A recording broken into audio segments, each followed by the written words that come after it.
لا مضل له ومن يضلل فلا هادي له وأشهد أن لا إله إلا الله وحده لا شريك له وأشهد أن محمدا عبده ورسوله أما بعد.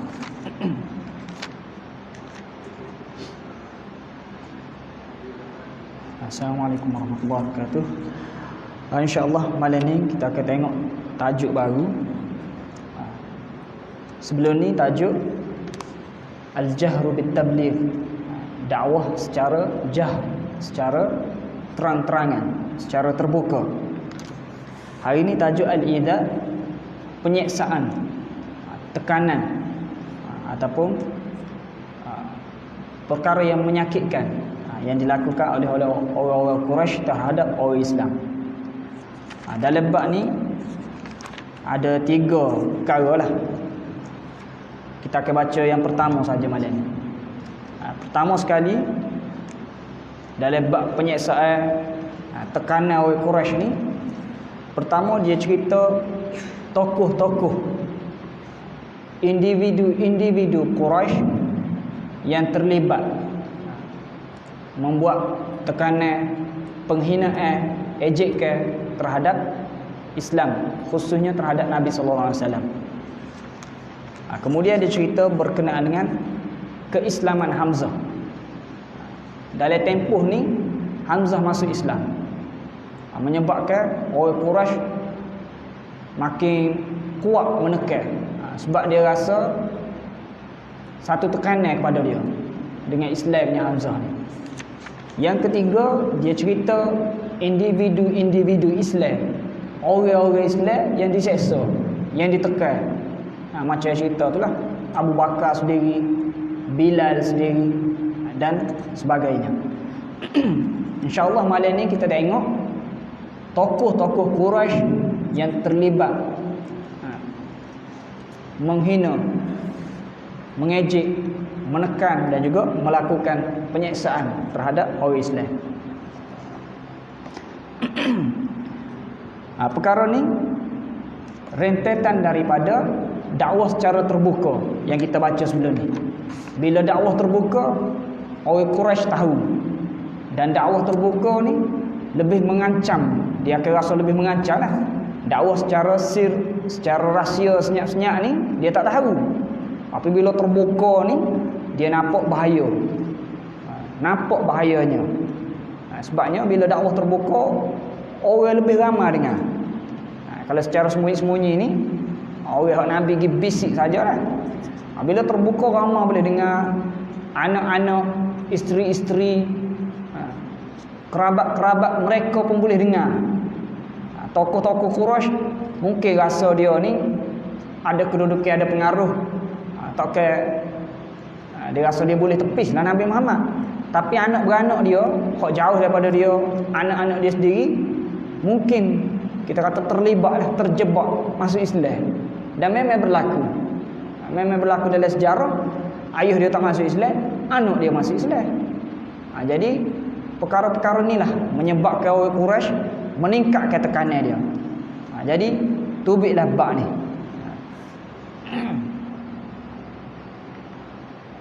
Nabi SAW menyaksikan banyak penyiksaan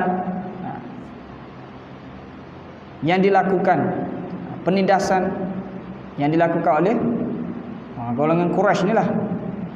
Apabila Nabi SAW nak beribadat di Baitullah, di Masjid Haram.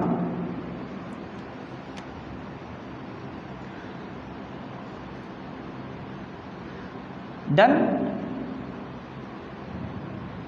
yang paling banyak disebut sini, yang paling banyak buat benda-benda, buat hijrah kerana orang Islam ni adalah satu golongan yang dinamakan dengan mustahzi'in, puak-puak yang menyakiti. Ada kelompok, ada golongan yang menyakiti orang-orang Islam ni. Ada kelompok khusus dah, maksudnya bukan semua orang lah. Ada kepala pengat lah kalau istilah kita.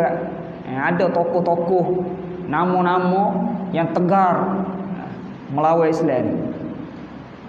Fa awwaluhum, yang pertama dia kata, wa asyadduhum, dan paling teruk perbuatan dia, Abu Jahal. Abu Jahal paling teruk sekali dia kata dalam ramai-ramai. Dalam buku ni dia sebut 4 cerita peristiwa Abu Jahal ni. Orang lain dia sebut nama, dia sebut so ya. Gapo dia buat so sorang. Abu Jahal ni dia sebut 4. Nak royak banyak sangat. Perangai dia ni.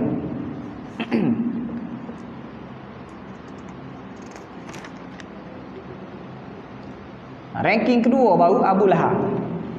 Sebelum ni ada soalan. Tanya Abu Jahal ni jadi gapo dengan Nabi. Sebab Abu Lahab tu pok saudara. Ada ramai yang terlibat dalam golongan mustahzi'in ni, ada juga anak beranak Nabi. Pok saudara jauh. Cuma Abu Jahal ni dia tidak kerabat Nabi. Walaupun sama Quraisy. Dia Quraisy juga. Jadi sama-sama kaum. Kaum pok sama lah. Cuma tidak kerabat dekat. Tak sepeng Abu Lahab. Abu Lahab ni pok saudara sendiri. Tapi hak ni lah hak paling kuat sekali penentangannya terhadap Islam. Abu Jahal namanya Amru ibnu Hisham ibnu al-Mughirah al-Makhzumi al-Qurashi. Jadi nama dia Amru bin Hisham, nama asal. Abu Jahal kunyah dia.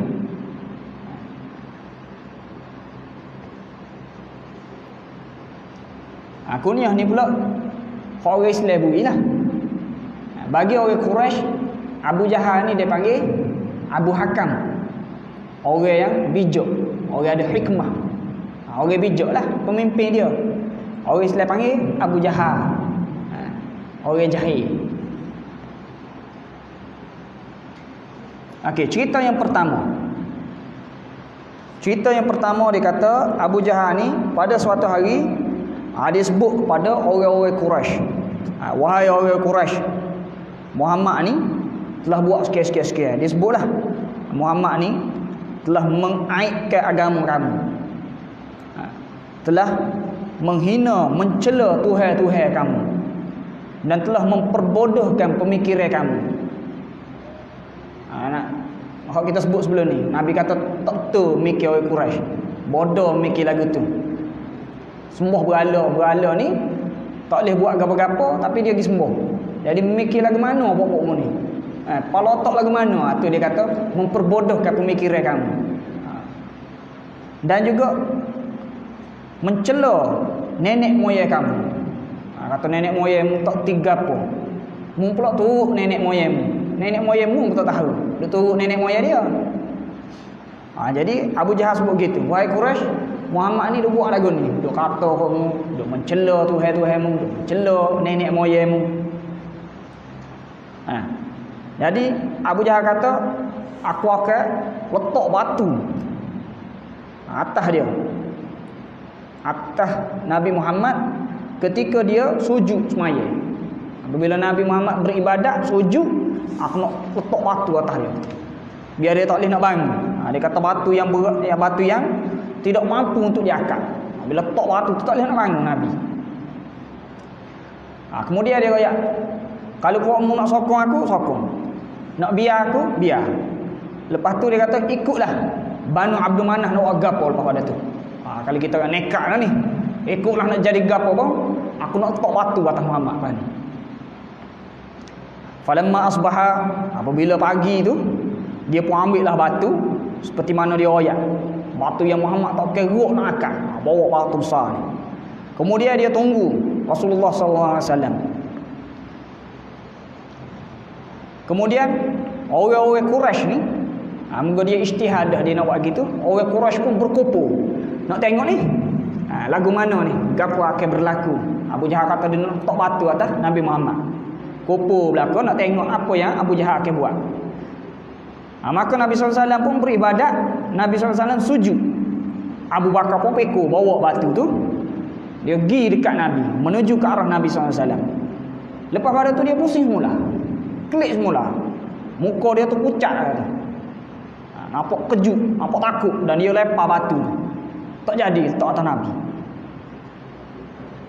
Maka orang-orang Quraisy hok duduk situ, duduk tunggu dia nak buat gapo tu, nampak gitu, semalam kata nak letak atas Nabi Muhammad.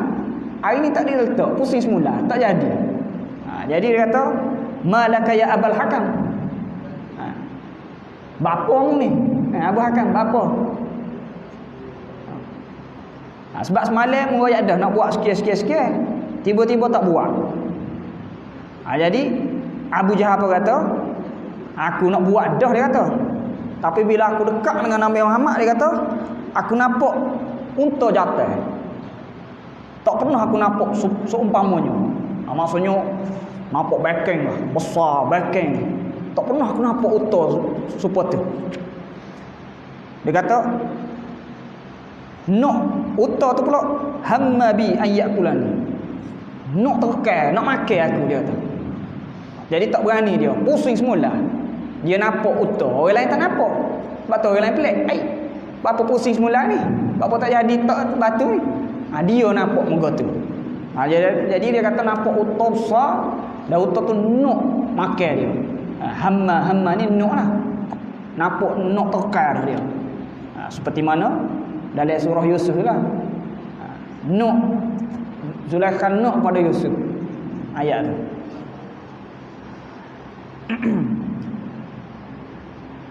Falamma dzikra zalika li Rasulullah. Apabila diceritakan perkara itu kepada Rasulullah, Rasulullah pun sebut zaka Jibril walau dana la akhadahu.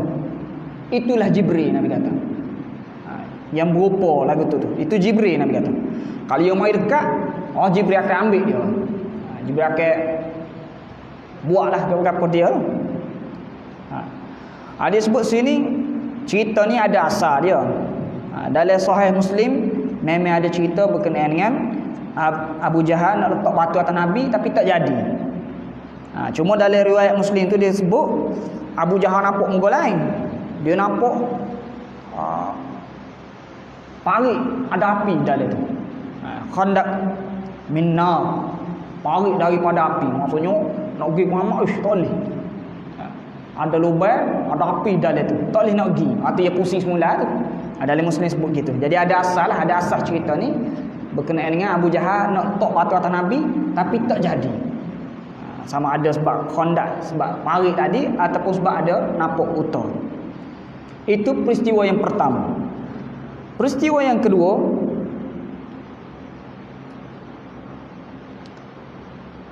ada sebut Abu Jahal ni banyaklah dia menghalang, melarang Nabi daripada menunaikan ibadat solat di Baitullah.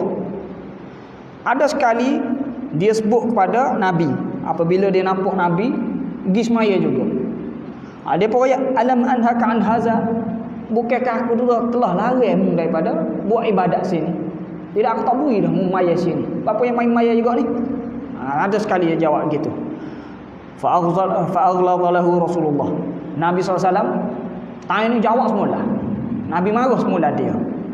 Kecek kasar lah dia, berkeras dengan dia. Maka Abu Jahal pun balas semula. Adakah mu nak mengancam aku? Muhammad, mu nak lawan aku? Wa ana aktsar ahli wadi. Aku ni dia kata ramai penyokong lah.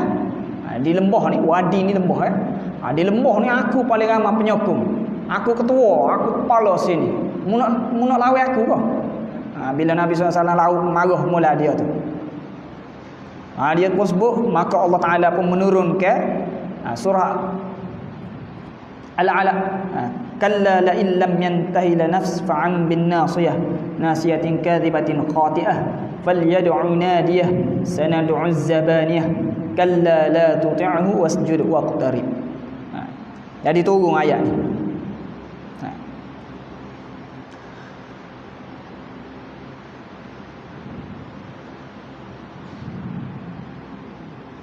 Falyad'u nadiyah. Dia kata tadi kan, akulah paling ramai penyokong. Jadi Quran kata, biar dia memanggil. Biar dipanggil pokok dia, penyokong-penyokong dia. Sanad'u az-zabaniyah. Kita akan panggil malaikat. Akan panggil az-zabaniyah. Malik Zabaniyah itulah baru sebut. Kita akan panggil malaikat jaga neraka. Biarlah dia nak panggil guru dia, kita panggil malaikat jaga neraka. Kalla la tuti'hu. tak usah taat dia, tak usah duk turutlah dia tu. Wasjud waqtarib. Dan sujud dan dekatkan dirilah kepada Allah Subhanahu Wa Taala. Itu peristiwa yang kedua.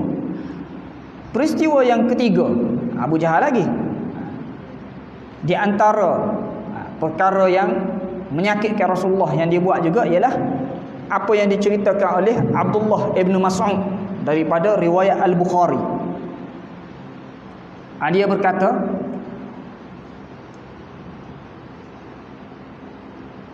kami duduk bersama dengan Rasulullah di masjid. Ketika itu Nabi tengah duduk solat, tengah beribadat. Faqala Abu Jahal. Abu Jahal pun sebut, tak ada ke seorang lelaki yang boleh pergi ambil kotoran sembelihan daripada Bani Fulan, maka dia lepak ke atas Muhammad ketika dia sujud. Tak ada ke orang boleh pergi ambil kotoran, sisa, najis-najis, bekas sembelihan kaum-kaum tertentu lah. Takut ada teka ni, ada kaum-kaum mana tu sembelih binatang ke, tak ada ke orang boleh pergi ambil kotoran-kotoran, najis-najis, tinggalan sisa-sisa sembelihan tu, ambil lepak ke Muhammad ketika dia tengah sujud. Dia tanya gitu, tak ada ke? Maka bangunlah seorang yang bernama Uqbah ibnu Abi Mu'id. Dia bangun, dia pergi ambil sungguh.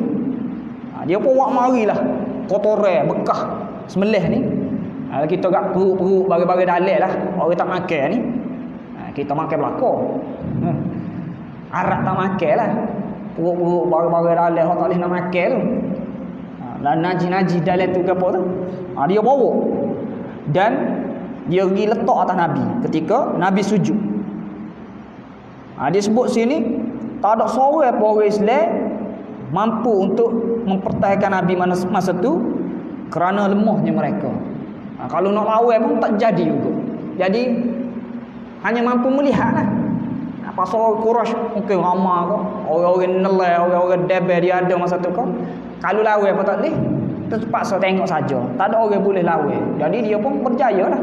Dia letak atas belakang Nabi ketika Nabi sujud kotoran tu tadi. Dan Nabi SAW bila berlaku gitu, Nabi kekal lah sujud. Engkau tak boleh nak bangun. Nabi tetap sujud, tak bergerak. Sehinggalah mari Fatimah, anak perempuan Nabi. Fatimah lah ambil buah kotoran tersebut, lepas lain. Apabila Nabi, Fatimah lepas, Nabi boleh bangun dah lah. Nabi sudah bangun, sudah semaya tu, Nabi doa kepada orang yang buat-buat perkara-perkara buruk ni lah. Allahumma alaikal mala'u min Quraisy. Ya Allah, ke atasmu lah pokok kepala pengat Quraisy ni. Dan Nabi sebut beberapa nama. Nabi sebutlah nama-nama jahat-jahat ni, nama sekian. Berkata Ibnu Mas'ud, fara'aituhum qatalu yaum Badr. Fara'aituhum qutilu yaum Badr. Aku nampak mereka Nabi sebut nama tadi mati pada peperangan Badar. Pada hari Badar mati berlaku. Abu Jahal pun antara mati perang Badar juga.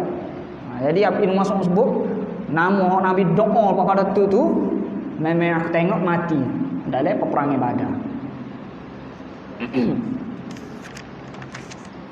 Dalam peristiwa ni tambah sikit. Peristiwa ketiga ni, kalau dia lepas kotoran sembelih kotoran highway ni atas Nabi ni, ada beberapa perkara yang kita boleh tambah. Yang pertama, riwayat ni menjadi dalil bagi mazhab Malik berkenaan dengan tidak najis, tidak kotor lah, bekas sisa najis binatang kita makan, kita boleh makan. Kalau kita tak makan, najis dia tu jadi najis. Tapi benda kita boleh makan, najis dia tidak kotor, tidak cemar, suci.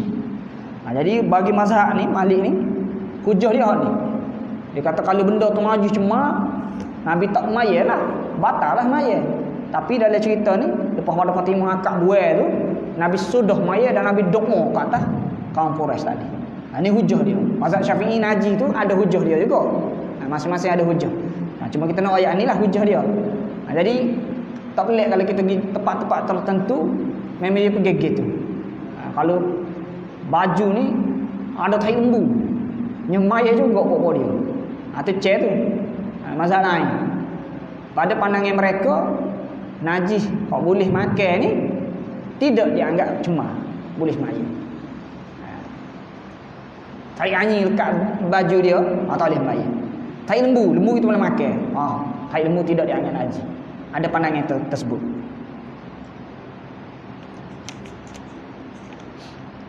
Yang kedua, berkenaan dengan doa Nabi tadi. Bila Nabi doa, Nabi sebut nama seorang-seorang tu, dia tak sebut sini. Dalam riwayat lain, ni riwayat Bukhari, dalam riwayat Muslim pun ada. Riwayat Muslim dia banyak. Ada setengah riwayat Muslim lain disebut orang-orang Quraisy tu macam terkejut, macam takut bila Nabi sebut nama seorang-seorang tu. Jadi bila Nabi doa, ya Allah kat atasmu lah buat ni. Nama sikit-sikit Nabi sebut seorang-seorang lah. Mereka rasa gerung, rasa takut. Sebagai ulama kata, ada kata sebab Allah Ta'ala lah jadikan mereka takut. Ada kata sebab mereka anggap doa ni makbul di tanah suci. Itu Baitullah kan. Bila Nabi doa lagu tu, dia rasa gerung lah, rasa takut-takut. Makbul sini ni, Baitullah ni. Nabi sebut balas semula kepada orang-orang khianat aku ni, nama sikit-sikit dia jadi takut. Di dalam riwayat lain dia tambah sini, jadi mereka rasa gerung, rasa takut, tersentak bila Nabi sebut nama seorang-seorang. Dan realiti kenyataan yang berlakunya seperti mana Ibnu Mas'ud sebutlah, bagai badan mati nama-nama Nabi sebut. Itu peristiwa yang ketiga. Kemudian peristiwa yang keempat dengan Abu Jahal juga. Dia kata ada sekali tu Abu Jahal dia beli unta daripada seorang lelaki yang bernama Al-Irashi. Pada dia beli ni, dia menangguh-nangguhkan bayarannya. Beli tak bayar, esok-esok kita bayar. Esok pula, esok. Patu pas minyak tak bayar. Jadi susah kawan ni. Susahnya jenis gini ni. Sebab tu setengah orang dia tak boleh botek. Nak beli boleh kedai kita, botek tak boleh. Kalau semua pakat botek kan, barang habis PT tak ada lah. Nak rolling modal tak boleh. Jadi kenalah lelaki ni. Abu Jahal ni beli unta dia, duk main tangguh, tak tahu bila nak bayar. Jadi lelaki tersebut pergi jumpa dengan kelompok Quraisy. Pergi jumpa orang-orang Quraisy, minta tolong Abu Jahal ni beli tak bayar dia kata. Maka puak-puak Quraisy tadi dia mendapat idea. Bila kawan ni kata Abu Jahal tak bayar, dia pun kata, gini, mungkin jumpa Rasulullah, dia kata. Mungkin jumpa Muhammad, minta tolong dengan Muhammad. Jadi dia kata, supaya Rasulullah ni Muhammad pergi kecek kira dengan Abu Jahal. Tujuan mereka sebenarnya nak mempermainkan Nabi. Dia tahu dah Abu Jahal ni bercimnan Nabi. Abu Jahal ni tak boleh menang dengan Nabi. Jumpa Nabi kan, nak khianat Nabi SAW. Jadi dia mempermainkan Nabi lah. Bila kawan ni kata aku beli Abu Jahal beli hutang dengan aku, tak bayar. Siapa kat boleh tolong? Dia kata Muhammad boleh tolong. Mungkin jumpa Muhammad. Jadi bila minta dengan Nabi Muhammad kan, kalau Nabi Muhammad pergi, kena sopoh ke Abu Jahal. Kalau Muhammad tak berani, Nabi Muhammad tak berani nak pergi, buruk nama Nabi Muhammad pun tak. Nampak dia nak main tu. Jadi lelaki tersebut pergi jumpa Nabi, minta tolong Nabi, selesai ke masalah dia dengan Abu Jahal ni. Masa ni orang Quraisy juga, kalau kita kan sokor lah. Jadi nak tengok jadi gapo nak maruh ganda ni. Jadi gitu semua. Jadi dia kata Nabi SAW pun keluar bersama lelaki tersebut, pergi rumah Abu Jahal, ketuk pintu rumah dia. Ketuk. Abu Jahal tanya siapa dia? Nabi boyak Muhammad. Dia pun tubik. Abu Jahal buka pintu tubik tu, dia kata pucat muka. Pucat lesi muka dia. Nabi pun kata, bui hak lelaki ni. Hak dia lah. Harta hak mung sepatut bayar dia tu. Abu Jahal kata, jangan gimana? Tunggulah. Tunggu. Kita orang mai piti. Lepas pada tu dia pun bui lah. Bui piti tu. Jadi saya Quraisy nak tengok ni kan, terkejut lah. kita harap ke berlaku drama lah kata-kata. Muhammad ketuk tu kan kena sopoh Abu Jahal lah. Ai rupa-rupa berlaku Abu Jahal pula jadi juru. Tunggu mata kita ambil piti. Lepas tu pergi piti. Selesai gitu. Mereka pergi jumpa Abu Jahal. Wailak ya Aba Hakam. Macam sopoh lah ni. Tapi istilah sopoh harak ni tak sopoh dengan kita. Celaka ya wahai Abu Hakam. Wahai Abu Hakam. Nak terjemah celaka tu tak benar lah. Wailak. Macam kata uduh dia lah. Bodoh apa ni Abu Jahal. Kami tidak pernah melihat gapo hak membuat ni. Tak rajin berlaku lagu ni. Mana jadi lagu ni. Dia pun jawab juga, wai hukum. Celaka pokokmu. Lepas tu kita kata nak terjemah celaka tu nampak tak comel. Nampak pelik lah. Kecek kan gitu. Jadi kalau nak terjemah lebih kurang bahasa kita kan macam bodoh lah. Bodoh apa mu ni Abu Jahal? Tak ajing-ajing buat lagu ni pula ni. Sekala duk marah ke Muhammad. Ni molek-molek pula layan Muhammad. Dia pun jawab mula, "Kamu lah bodohnya."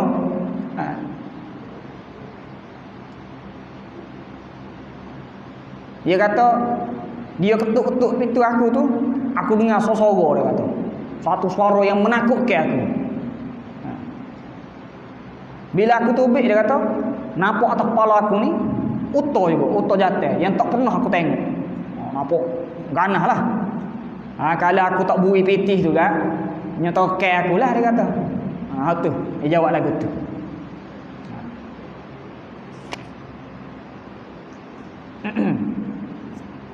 Ni tak tahu status cerita ni. Tapi dekat-dekat saat ni lah. Itu kisah Abu Jahal dengan Nabi SAW. Kemudian dia kata antara golongan mustahzi'in, golongan yang menyakiti, yang permain-main kaum Islam juga. Yang keduanya Abu Lahab, pak saudara Nabi. Abu Lahab bin Abdul Muttalib, pak saudara pada Nabi. Ni pun antara teruk lah dia kata, asyadda alaih, antara hak teruk lah penentangan dia terhadap Nabi SAW, terhadap Islam. Dia kata Abu Lahab ni sentiasa melempar kotoran di pintu Nabi. Sebab dia ni duduk dekat dengan Nabi, jiran. Sehingga Nabi sebutlah, ya Bani Abdul Manaf ayu jawar hadha. Wahai Bani Abdul Manaf, wahai kaum aku, jiran apa lagu ni. Tapi cerita ni dhaif lah. Cerita ni tidak sahih. Cerita yang lemah. Banyak cerita-cerita berkenaan dengan jiran Nabi ni lemah. Antaranya cerita jiran Yahudi Nabi. Ada seorang jiran Nabi ni orang Yahudi. Semua duk khianat Nabi. Cerita tu pun tidak sahih jugalah, dhaif. Cerita yang lemah. Walaupun bagaimanapun kita tahu penentangan itu ada. Cuma lagu mana penentangnya tu? Ada hak sahih, ada cerita hak tak sahih. Hak ni tidak sahih. Dia kata dhaif jiddan. Dhaif yang teramat dhaif. Kerana cerita ni mari daripada Al-Waqidi. Al-Waqidi ni sahulah. Banyak cerita tak betul, banyak cerita tak kuat. Seorang yang lemah, cerita dia pelik-pelik semua Waqidi. Jadi cerita ni mari daripada dia. Jadi orang penghukum cerita ni dhaif, lemah. Dan dia cerita sini dia sebut berkongsi dengannya, maksudnya duk join dia sekali bini dia. Namanya Ummu Jamil binti Harb binti Umayyah. Bini dia ni sopala dengan lelaki Abu Lahab ni duk lawan Nabi. Duduk mopak dia kata, banyak mencela Nabi dan banyak dia bawa cerita tak betul berkenaan dengan Nabi. Duk jajak orang cerita buruk Nabi. Terutamanya lepas pada turun ayat tu. Turun surah Abu Lahab tu lah. Sebab itulah dari surah tu dua-dua kena. Abu Lahab kena, bini dia pun kena. Pasal bini ni sok kepala, sama naik kata lelaki duk lawan Nabi. Itu yang kedua, Abu Lahab. Yang ketiga, Uqbah ibnu Abi Mu'id. Uqbah ibnu Abi Mu'id ni tadi akak kotorel tak atas belakang Nabi tu.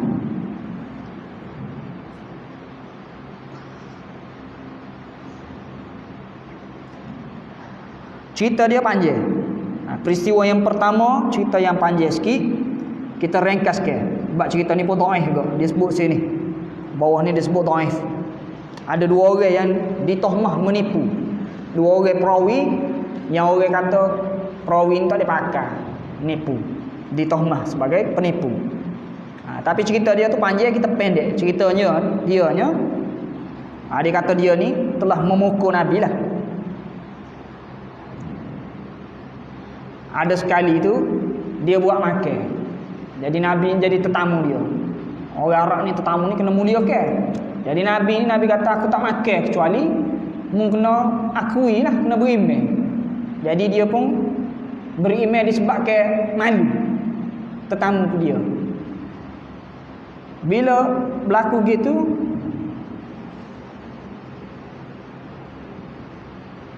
kemudian dia jumpa dengan sain dia, Ubay Ibn Khalaf. Jadi Ubay kata, aku tak sejumpa denganmu. Kalau mu tak buat uduh pada Muhammad lah, tak dia gini tu. Kalau mu tak katok kok dia tidak. Jadi bila Ubay kata gitu, Uqbah ni jumpa Nabi pada tu, dia buat seperti mana hak Ubay minta tu. Sehinggalah turun ayat berkenaan dengan peristiwa tersebut. Cuma cerita ni dhaif lah, panjang sikit cerita dia. Peristiwa yang kedua disebut ni diriwayatkan oleh Bukhari dalam sahihnya. Cerita sahih lah. Pernah sekali Nabi SAW duduk dekat dengan Kaabah. Uqbah ibn Abi Mu'ayth ni mari dia lilit pakaian dia tekuk Nabi. Dia jeruk tekuk Nabi. Kemudian dia cekik Nabi. Sehinggalah mari Abu Bakar tolak dia dan pisahkan dia daripada Nabi. Dan Abu Bakar sebut seperti mana dalam surah Ghafir tu, ataqtuluna rajulan an yaqula rabbi Allah wa qad ja'akum bil bayyinati min rabbikum. Adakah mu nak bunuh seorang lelaki semata-mata kerana dia kata Tuhannya Allah Taala? Itu peristiwa Uqbah Ibn Abi Mu'ayth. Cerita pertama tadi dhaif, cerita yang kedua ni sahih. Yang keempat, individu yang keempat bernama Al-Asi Ibnu Wa'il As-Sahmi. Ayah kepada Amr Ibn Al-As. Memang dia pun antara yang memusuhi Nabi sallallahu alaihi wasallam. Pernah sekali dia sebut Nabi sallallahu alaihi wasallam menipu para sahabat. Sebab Nabi kata lepas pada mati akan hidup pula. Jadi kata tak ada, dia kata kita ni akan hancur, dia kata tak ada hidup pula lepas pada mati. Maka Allah Ta'ala turun ke surah Al-Jathiyah ayat 24. Wa qalu ma hiya illa hayatuna ad-dunya namutu wa nahya wa ma yuhlikuna illa ad-dahr. Allah Ta'ala sebut mereka berkata sekian-sekian ni lepas pada mati tak ada gapo dah. Jadi tak betul. Wa ma lahum bizalika min ilmin inhum illa yadhunnun. Sebenarnya mereka tidak ada ilmu pun berkenaan dengan ni. Mereka hanya skor-skor ya. Moga dia nampak orang lain mati, orang lain patu hidup, budak-budak hidup besar patu mati. Jadi dia pun skor kan. Tak ada mati lah. Jadi dia tak terima. Allah Ta'ala pun kata mereka tidak ada ilmu, mereka tak tahu gapo pun dalam bab ni, hanya sangkaan sahaja. Itu peristiwa yang pertama. Peristiwa yang kedua, Al-Asi ni dia pernah ada hutang dengan Khabbab Ibn Al-Arid, salah seorang orang Islam. Maka Khabbab duk minta pitih lah dengan dia, bayarlah weh hutang ni. Dia pun royak. Tidakkah Muhammad kata pok-pok mung ni masuk agama dia ni pada tu boleh syurga. Dalam syurga tu boleh berlaku nak gapo, boleh mah, boleh perak, boleh baju, boleh khadam. Khabbab kata iyalah, betul lah, memang gitu. Dia beroyak. Tak usah, kata tunggulah, nanti akhirat nanti lepas pada aku boleh mah, perak gapo, aku bayar. Macam dia nak menyindir lah, nak mempermainkan. Lepas masuk syurga nanti boleh harta, boleh gini-gini, boleh nak gapo-gapo dah. Nanti aku bayar di syurga lah, dia kata. Nak menyindir. Gitu juga diturun ke ayat juga. Itu Al-Asi. Yang seterusnya, yang kelima, Al-Aswad Ibn Abd Yaghuth Az-Zuhri Al-Qurashi. Dia mengejek sahabat-sahabat Nabi. Dia kata pernah sekali, dia ni waris-waris Nabi juga ni. Pernah sekali dia nampak sahabat-sahabat Nabi mari dekat dia. Dia pun sebutlah kepada orang-orang, qad ja'akum mulukul ard. Telah mari kepada kamu raja-raja dunia ni. Dia kata. Dia sebut gitu tu nak sindir. Sebabnya orang-orang Islam ni majoritinya orang-orang miskin, orang-orang lemah. Bukannya orang-orang kaya. Jadi dia nak menyanyi lah. Mari dah raja-raja mari dah. Sebab dia kata orang-orang Islam ni bajunya koyak rabak gitulah. Dan dia juga pernah menyindir Rasulullah. Jumpa Nabi kan, dia nyindir, amakullim tal yaum minas sama. Ini kecek dengan langit dah kau. Sebab Nabi kata boleh wahyu kan, mari wahyu langit kan. Jadi dia nyanyi ke Nabi gitu. Ini kecek dah kau dengan langit. Turun wahyu dah kau ini. Kemudian yang keenam, Al-Aswad Ibn Abdul Muttalib Al-Asadi, pak saudara Khadijah, anak beranak Nabi juga. Dia ni yataghamazun, ada kelip-kelip mata, kenyik-kenyik mata, menyindir, mengejek orang Islam lah, dengan niat mengejek orang Islam. Seperti mana turun ayat dalam surah Al-Mutaffifin tu, innal ladzina ajramu kanu minal ladzina amanu yadhakun. Puak-puak jahat ni, mereka ni duk suka mentertawakan orang-orang yang beriman. Wa idza marru bihim yataghamazun. Apabila orang-orang lalu dekat dia kan, dia duk kenyik-kenyik mata, duk menyanyi. Itu Al-Aswad. Yang ketujuh, Al-Walid Ibn Al-Mughirah, pak darah Abu Jahal. Al-Walid ni antara orang besar Quraisy. Pemimpin Quraisy. Pernah sekali dia mendengar Rasulullah SAW baca Quran.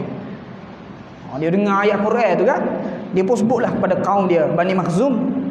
Dia kata, demi Allah, aku telah mendengar daripada Muhammad satu kata-kata, satu kalam yang kata bukan kata-kata manusia ni, bukan kata-kata jin. Dia pujilah, dia kata sedaplah, dia kata molek comel kata-katanya Quran. Tidak ada yang lebih tinggi daripada Quran ni. Ni ayat-ayat yang peringkat tinggi ni, tak ada tinggi. Maka kaum Quraisy pun kata, masuk Islam dah ni. Kalau masuk Islam kawan ni pas ni Quraisy pakat masuk Islam belakalah. Orang kata gitu dia. Abu Jahal pun kata, ana akfikumu. Tak apa. Jangan usi, don't worry. Aku akan menyedarkan dia. Tak apa, aku kecek kira dengan dia. Jadi dia penjumpa dengan Al-Walid Ibn Mughirah tadi.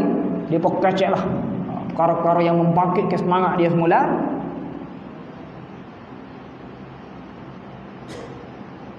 Maka dia pun mendatangi orang ramai semula tadi. Dia pun royak dah, taz'amuna anna Muhammadan majnun. Panjang je ayat ni. Kamu mendakwa Muhammad ni gila. Mu aje nampak kau dia jadi gila. Kamu menyatakan Muhammad ni tukar ramah. Tak bohong. Mu aje nampak dia meramal ke? Mu menganggap dia ni syair, tukar syair. Mu aje tengok dia duduk bersyair sama ke? Dan kamu menganggap dia ni menipu. Pernah kamu kena tipu dia?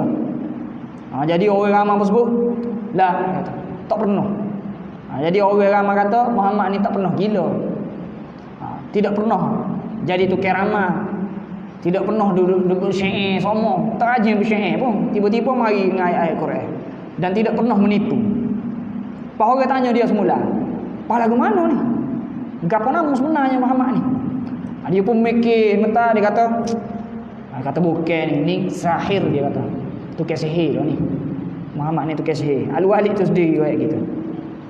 Tidak kamu tengok, dia kata dia memisahkan lelaki daripada keluarganya. daripada ayah dan daripada hamba-hambanya, daripada anak-anak. Maksudnya bila masuk Islam ni kan balah dengan keluarga. Jadi tidak menapuk Muhammad ni kan, dia duduk buat balah keluarga orang. Sihir lah tu dia kata. Tu kes sihir lah Muhammad ni.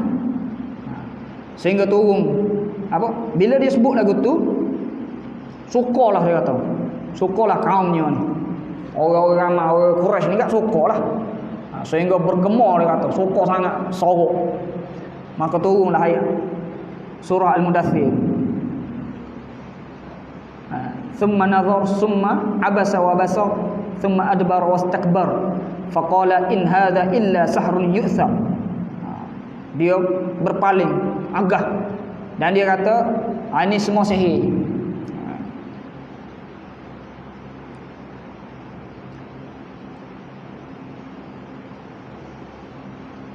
Dan turun juga dia kata surah Nun.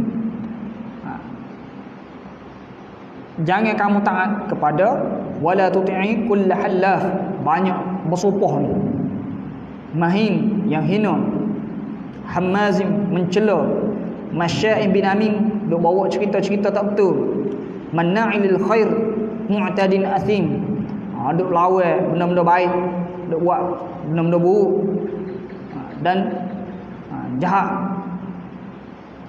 Inilah idza tutla alaihi ayatuna qala asatirul awwalin. Apabila dia dengar ayat-ayat kami, dia berkata asatirul awwalin. Ini cerita-cerita dongeng, cerita-cerita dongeng orang zaman dulu. Sanasimuhu alal khurtum. Kami akan beri tanda ke dia dengan belala atas muka lah. Jadi disebut sini kinayah, hina, untuk menghina, peruduh muka. Jadi dalam ni sebutlah. Atas tadi sebut sihir, bawah ni kata bila dengar ayat-ayat agak, mereka kata ni cerita-cerita dongeng, cerita-cerita orang-orang zaman dulu lah. Itu Al-Walid Ibn Mughirah. Yang terakhir di antara golongan mustahzi'in juga An-Nadhr Ibn Al-Harith. An-Nadhr bin Al-Harith ni Bani Abdiddar. Pernah sekali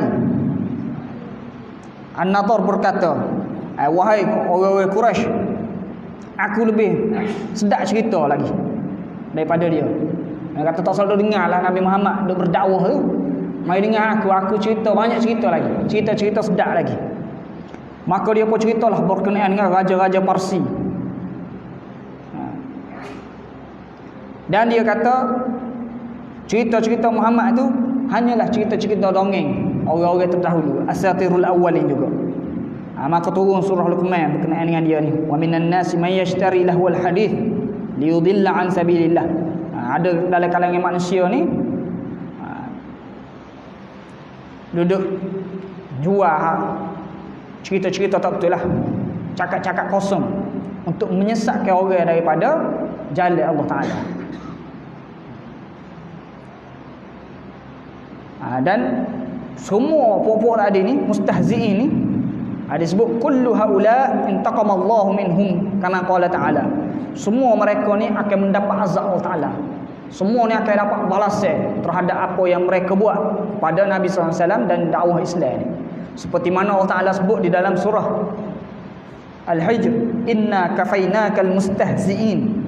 Kami akan pelesar dengan golongan mustahzi'in tadi. Allah Ta'ala sendiri sebut tasadusi, kita akan bereskan puak-puak tu.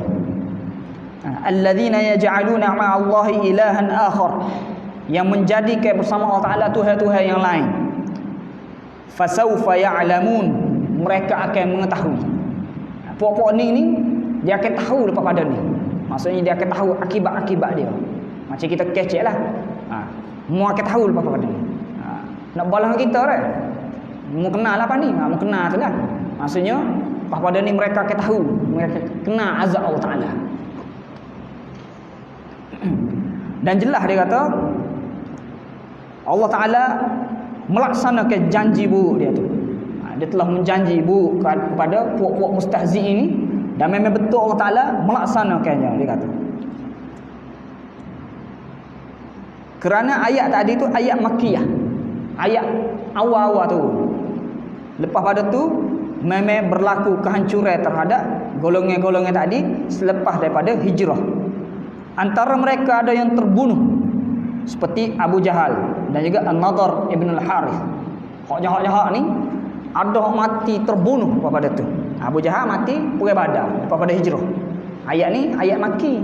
Jadi Allah Taala menunaikan janji masa Mekah tu turun ayat ni, kami akan beres ke puak-puak mustahzi'in. Betul, lepas pada hijrah berlaku perang Badar, Abu Jahal mati perang. An-Nadhr bin Harith pun mati perang. Uqbah ibn Abi Mu'ayth tadi mati peperangan juga, terbunuh juga. Wa minhum man ibtalahu Allah bi amrad syadidah. Antara mereka ada Allah Taala timpa ke bala penyakit yang teruk, penyakit yang teramat buruk.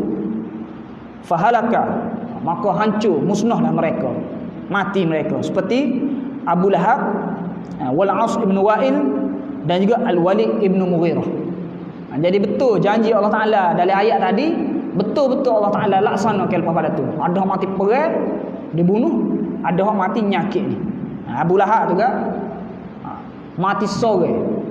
Orang tak boleh masuk dekat, sehingga bau busuk. Orang korek lubang tolak gitu ya, tolak dengan kayu. Maksudnya jadi hina, teruk sangat penyakit dia. Ada kata penyakit kulit, penyakit apa penyakit zaman tu, kusta sopak gitu. Kita zaman ni tak boleh nak beza dah penyakit tu. Tahu penyakit dia teruk lah. Kusta ni lagu mana, sopak ni lagu mana, dia beza-beza Jadi penyakit gitu sampai orang tak boleh masuk dekat. Mati pun mati sore, tak tanah pun dengan molek. Lepas gitu je. Jadi Abu Lahab ni macam tak ada nilai. Mayat juga orang lepas gitu yalah. Orang takut dia. Nak ayat janji Allah Taala tadi betul-betul Allah Taala tunaikan terhadap golongan-golongan mustahzi'in. Jadi itulah tajuk kita pada hari ini ya. Golongan-golongan mustahzi'in ini orang-orang yang menyakiti Islam, menghina, mengejek, buat macam-macam lah buat ni. Terutamanya pada Nabi SAW.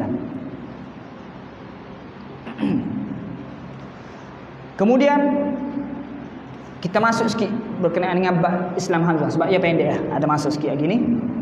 Kita seterusnya kita akan baca berkenaan dengan orang-orang Islam yang diseksa, yang ditindas sore-sore. Di malam ni kita tengok berkenaan dengan Hamzah. Dia kata wa kana ba'du idha'ihim hadza sababan li islami ammihi Hamzah ibn Abdul Muttalib. Antara sebablah mereka jadi keterlaluan sangat, memusuhi sangat Islam ni sehingga sanggup menyakiti orang Islam tadi tu kerana masuknya Islam pak dara Nabi sendiri Hamzah bin Abdul Muttalib. Menyebabkan ada dikata silap penyiasatan mereka itulah menyebabkan Hamzah masuk Islam.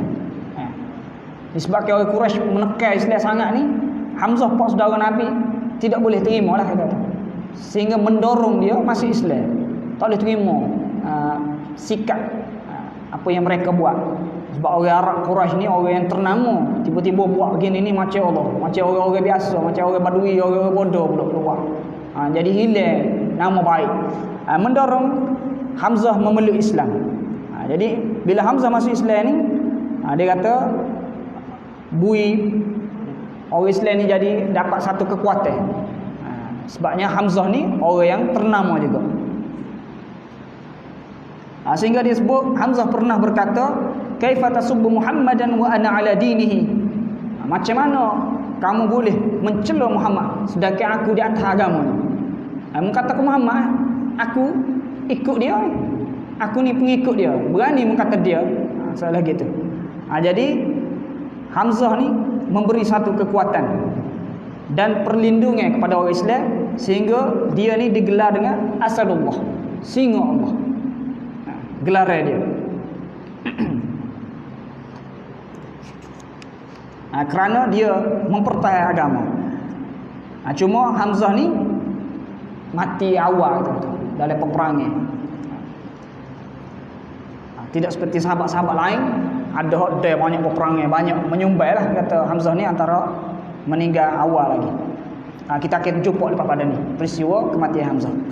Jadi malam ni golongan-golongan mustahzi'in dan juga peristiwa penindasan ni mendorong Hamzah masuk Islam, dan Hamzah masuk Islam ni jadi satu kekuatan kepada orang Islam.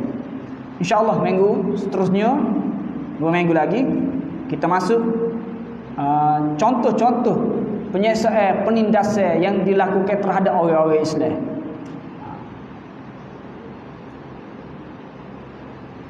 Antaranya Bilal, bahkan Abu Bakar Siddiq. Kita tengok pada ni dah. Jadi cukup setakat tu dulu hari ni. 2 bab, 3 bab lagi. Pada tu tak ada hijrah ke Habsyah. Jadi tajuk ni tajuk penindasan, penyiksaan Quraisy ni sikit lagi tertinggal, lepas tu masuk hijrah. Aku qouli hadza astaghfirullahal azim li wa lakum, wassalamualaikum warahmatullahi wabarakatuh, wallahu a'lam bissawab.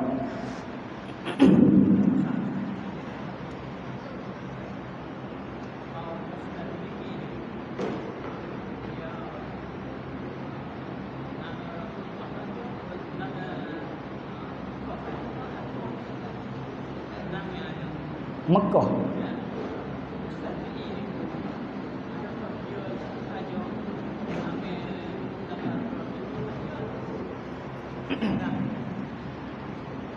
Dalam sirah ni disebut golongan mustahzi'in tu khusus untuk puak-puak ni saja. Tapi sikap perangai tu berterusan. Siapa kahwin ni akan ada golongan hak jenis perangai lagu ni.